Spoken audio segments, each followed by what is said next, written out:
Maligayang pagbabalik mga kasolida, Naoya Inoue kontra Ye Jun Kim ng Korea. Mga Hapon na ginulat nitong Koreano. Bob Arum na sinuplak ni Floyd Mayweather Jr. at ng mga boxing fans matapos sabihin ni Arum na mas magaling si Inoue kaysa kay pambansang kamao Manny Pacquiao. At latest update sa nag-iisang angas ng Pinas, Cuadro Alaza. Para sa ating unang balita mga kasolid, matatanda natin na sinabi nga nitong si Bob Arum ng Top Rank Promotion na mas magaling at mas matalino itong si Naoya Inoue kung ikukumpara nga daw sa ating pangbatong si Manny Pacquiao. Hindi naman sumang-ayon ang nakararaming boxing fans sa binitawang salita ni Bob Arum. Ayon nga sa mga boxing fans ay malayo pa itong si Naoya Inoue kung ikukumpara sa mga achievements ni Manny Pacquiao pagdating sa boxing. Ang Japanese master undefeated niya pero namimili ng kalaban na hindi katulad ni Manny Pacquiao, walang inuurongan na kahit sino ay handang labanan. Yan ang pagkakaiba ng isang Naoya Inoue at ng isang Manny Pacquiao. Nagbigay rin ng komento itong si Floyd Mayweather Jr. at sinuplak din itong si Japanese master Naoya Inoue. Lahat daw ng laban itong si Inoue karamihan sa bansang Japan lamang. Ayon pa nga kay Mayweather, panis na panis pa itong si Inoue kung ikukumpara kay Pacquiao. Samantala, Treasure Boxing Promotion, ang dating promoter ng angas ng Pinas, willing pa rin makatrabaho ang ating pangbatong si Casimiro. Naniniwala pa rin itong Japanese promoter na itong si Casimiro ang magandang itapata sa tinaguriang halimaw ng Japan na si Naoya Inoue.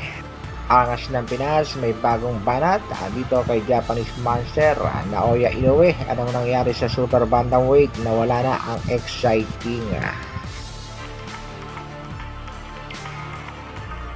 Sa kabilang balita naman mga kasolid, latest update sa bakbakang Naoya Inoue kontra nga dito kay Ye Jun Kim para sa undisputed showdown o pagdepensa nitong si Inoue sa kanyang 4 na titulo.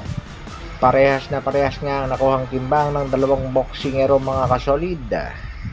Undisputed champion sa super bantamweight division Inoue kontra nga dito sa heavy underdog na si Ye Jun Kim.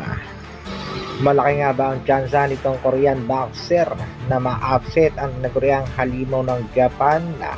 May mga nagsasabing tila drain na itong si Japanese master Naoya Inoue, kaya may pag-asang maka-upset itong si Jun Kim.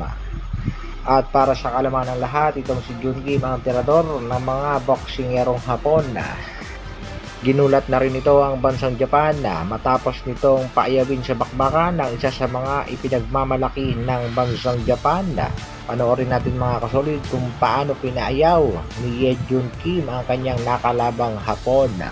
Ayon nga sa ilang boxing fans ay tila estilo ni Casimiro ang mga galawan nitong si Ye Jun Kim. May mga nagsasabi namang Pacquiao, Mayweather ang galawan. Kaya abangan natin mga kasolid ang bakbakang Inoue kontra Kim. Bukas na yan at malalaman natin kung talaga bang maa-upset ang halimaw ng Japan.